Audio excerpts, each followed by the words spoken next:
नेत्यांपासून ते राजकारणापर्यंत प्रत्येक घडामोडीवर बारीक नजर ठेवणारा तुमचा हक्काचा लोकल न्यूज प्लॅटफॉर्म ठाणे दर्पण, ठाण्याचं खरं प्रतिबिंब.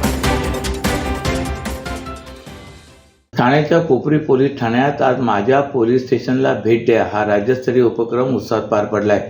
ठाणे पोलीस आयुक्तालय, महाराष्ट्र राज्य विधी सेवा प्राधिकरण, ठाणे विधी सेवा प्राधिकरण आणि ग्लोबल केअर फाउंडेशन मुंबई यांच्या संयुक्त विद्यमाने आयोजित केलेल्या कार्यक्रमाला विद्यार्थी आणि नागरिकांचा मोठा प्रतिसाद मिळाला आहे.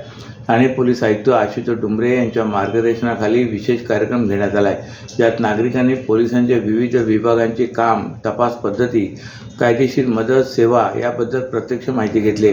महाराष्ट्र राज्य कायदेशीर विधी सेवा प्राधिकरण, ठाणे जिल्हा विधी सेवा प्राधिकरण आणि ग्लोबल केअर फाउंडेशन यांच्या संयुक्त विद्यमाने राबवण्यात आलेल्या या उपक्रमाचा मुख्य उद्देश नागरिक पोलीस यांच्यातील दरी कमी करणे, विश्वास दृढ करणे आणि कामकाज पारदर्शक करणे हा होता. उपक्रमादरम्यान नागरिकांना आपल्या हक्काविषयी, उपलब्ध कायदेशीर मदत सेवांविषयी तसेच पोलिसांशी संवाद साधताना अनुसरावयाच्या प्रक्रियेबद्दल मार्गदर्शन करण्यात आले. नागरिकांनी परिसरातील सुरक्षाविषयक सूचना व समस्या मांडत मुक्त संवाद साधला. पोलीस दल हे समाजाच्या सुरक्षेचे भक्कम स्तंभ आहेत. नागरिकांनी पोलीस ठाण्याची भीती न बाळगता संवाद वाढवावा असे आयोजकांनी सांगितले. तर नागरिकांच्या सक्रिय सहभागामुळे हा उपक्रम ठाण्यात यशस्वी ठरलाय. मी लावण्या गोलार 9th मधून पीपल्स एज्युकेशन सोसायटी स्कूलमधून आम्ही इकडे पोलीस स्टेशनची म्हणजे आम्ही इकडे बघायला आलो की पोलीस स्टेशनमध्ये काय वर्क होतं, ते लोक कसे काम करतात. जर आपण कधी कुठे अडचणीत असलो किंवा काहीतरी मोठा प्रॉब्लेम झाला तर आपल्याला 112वर कॉल करायचा. हा एक हेल्पलाईन नंबर असतो, त्याच्यावर आपण कॉल केल्यावर आपला ॲड्रेस, लोकेशन सगळं सांगायचं, आपल्याला काय तकलीफ होते, काय प्रॉब्लेम आहे ते सांगायचं. त्यानंतर पोलीस 5-10 मिनिटात लगेच तुमची मदत करतात. पण कधी खोटा कॉल करायचा नसतो, कारण की मग नंतर आपल्यावर पण सुद्धा केस होऊ शकतो. म्हणून कधी पण खरा कॉल करायचा, खरी माहिती सांगायची. किती मोठा प्रॉब्लेम असो 112वर कॉल करायचा. हा हेल्पलाईन नंबर असतो पोलीसचा. तुला कसं वाटलं इकडचं एकंदर वातावरण बघून? चांगलं आहे, शांत आहे, नवीन गोष्ट एक्सपिरियन्स करायला भेटली, माहिती करायला भेटली. म्हणजे या वयात जे माहीत असायला पाहिजे आपल्याला ते सगळं माहिती करून घेतलं. देश पातळीवरील ओट चोरीचा प्रकार उघडकीस आलेला असतानाच आता ठाण्यात चक्क मतदार पळवापळवी उघडकीस आले. भूभाग ज्या प्रभागात आहे त्या प्रभागात मतदान करण्याचा मतदारांचा हक्क हिरावून तो दुसऱ्या प्रभागात वर्ग केला असल्याचा प्रकार राष्ट्रवादी काँग्रेस शरदचंद्र पवार पक्षाचे ठाणे जिल्हाध्यक्ष मनोज प्रधान यांनी पत्रकार परिषदेत उघडकीस आणलाय. दरम्यान या संदर्भातील सर्व पुरावे सोमवारी निवडणूक अधिकाऱ्यांना सादर करणार आहेत. त्यानंतरही दुरुस्ती केली नाही तर संबंधित अधिकाऱ्यांना काय पासू असा इशाराही प्रधान यांनी दिलाय. ठाणे महानगरपालिकेच्या निवडणुका लवकर घेतल्या जाणार आहेत. या निवडणुकीच्या अनुषंगाने मतदार याद्या अद्ययावत करण्याचे काम हाती घेण्यात आले. प्रारूप मतदार यादी जाहीर करण्यात आल्या असून त्यामध्येही घोळ घातला असल्याचे उघडकीस आले. त्याचा पर्दाफाश आज प्रधान यांनी केला आहे. या पत्रकार परिषदेत व युवक कार्याध्यक्ष राजेश जाधव, मकसूद खान, जतीन कोठारे, दीपक क्षत्रिय, सचिन पंधरे आदी यावेळी उपस्थित होते. मनोज प्रधान यांनी 2 प्रभागातील मतदार चोरी पुराव्यासह उघडकीस आणले. त्यांनी सांगितले की राबोडी प्रभाग क्रमांक 10 मध्ये गेल्या अनेक निवडणुकीत समाविष्ट असलेल्या बापूजी नगर येथील मतदारांना प्रभाग क्रमांक 11 मध्ये वर्ग करण्यात आले. हे करीत असताना भूभाग मात्र प्रभाग क्रमांक 10 मध्ये ठेवण्यात आला आहे. म्हणजे प्रभाग क्रमांक 10 मध्ये राहणाऱ्या 2680 मतदारांना प्रभाग क्रमांक 11 मधील उमेदवारांसाठी मतदान करावे लागणार आहे. यामागे सत्ताधारी वर्गाचा प्रशासनावर असलेला दबाव कारणीभूत आहे. राबोडी भागात क्लस्टर डेव्हलपमेंट करण्यात येणार आहे. त्यात बापूजी नगरमधील नागरिकांचा विरोध आहे. त्यामुळे त्यांना प्रभाग क्रमांक 10 मधून प्रभाग क्रमांक 11 मध्ये हाकलण्यात आले असा आरोप मनोज प्रधान यांनी केला आहे. तर जतीन कोठारे यांनी अनेक मतदारांचे फोटो आणि नावे गायब करण्यात आली आहेत. त्यामुळे बोगस मतदानाची शक्यता बळवली असल्याचे ते म्हणाले. गेल्या काही महिन्यापासून स्थानिक स्वराज्य संस्थांच्या निवडणुकांच्या प्रचाराची रणधुमाळी रंगू लागले. अनेक ठिकाणी शिंदे गटाविरुद्ध भाजप अशी देखील लढाई सुरू झाली. त्यामुळे महायुतीमध्येच अंतर्गत कुरबुरी असल्याची चर्चा सुरू आहे. वनमंत्री गणेश नाईक हे तर थेट शिंदे गटांवर टीका करत असतात. त्यांचे वक्तव्य सध्या सोशल मीडियावर व्हायरल होत आहेत. सोबत आला आणि अडचण झाली तर ती आम्ही सहन करू, परंतु बाप व्हायचा प्रयत्न केला तर त्याचा बाप दाखवल्याशिवाय राहणार नाही असा थेट इशारा त्यांनी अंबरनाथमध्ये दिला आहे. तसे ठाणे जिल्ह्यात सर्वत्र भाजप निवडून येणार आहे. ठाणे कल्याण साफसफाई करून टाकू असेही ते म्हणाले. त्यांच्या या वक्तव्यानंतर आता चर्चेला उधाण आले. ठाणे जिल्ह्यातील 2 नगर परिषदेच्या निवडणुका होत आहेत. त्यामध्ये कुळगाव, बदलापूर आणि अंबरनाथचा समावेश आहे. या अंबरनाथमध्ये 59 आणि बदलापूरमध्ये 49 नगरसेवकांसाठी निवडणूक होत आहेत.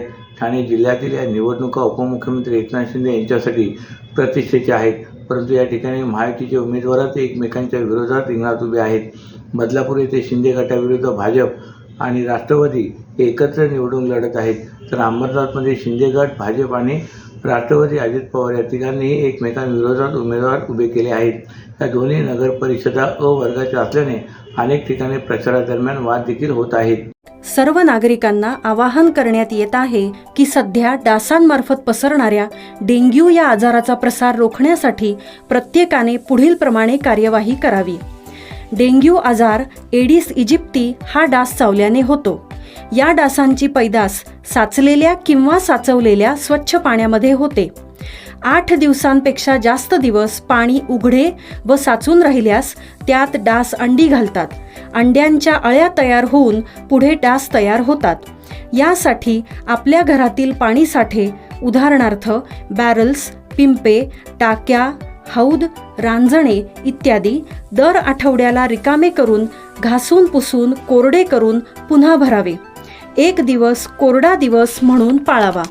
पाणी साठ्यांना घट्ट झाकणे बसवावीत किंवा जुनी साडी, चादर, धोतर यांनी बांधून झाकून ठेवावीत, म्हणजे डास त्यात जाऊन अंडी घालणार नाहीत.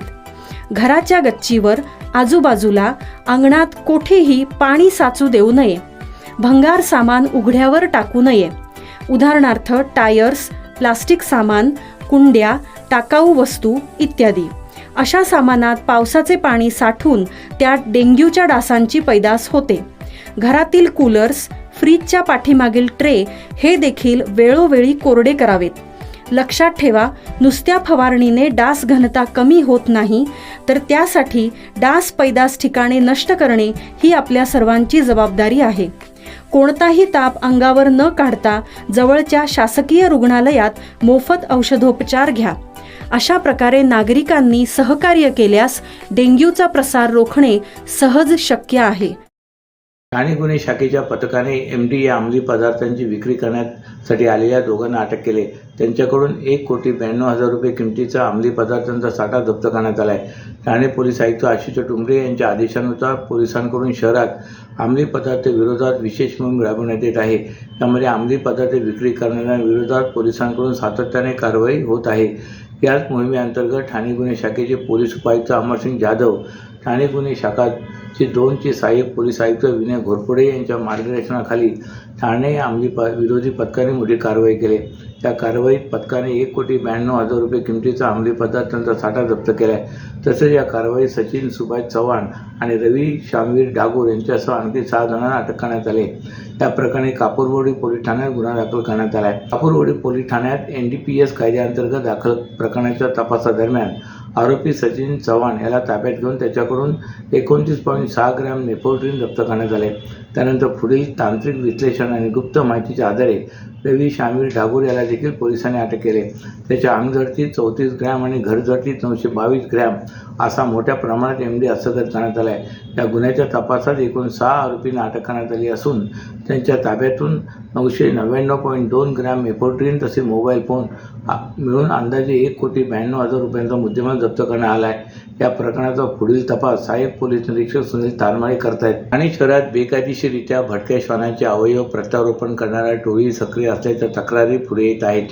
ठाण्यातील अनेक भटके श्वान गायब होत असून या प्रकरणाचा तपास करण्याच्या सूचना ठाण्याचे खासदार नरेश म्हस्के यांनी केले. या श्वानांना ठाण्यातून मुंबईतील देवनार भागात नेले जात असल्याचा संशयही त्यांनी व्यक्त केला आहे. ठाणे महापालिकेत आरोग्य विभागाकडून विविध उपक्रमाचे पेट केअर ठाणे सॉफ्टवेअरचे डिजिटल उद्घाटन खासदार म्हस्के यांच्या हस्ते करण्यात आले.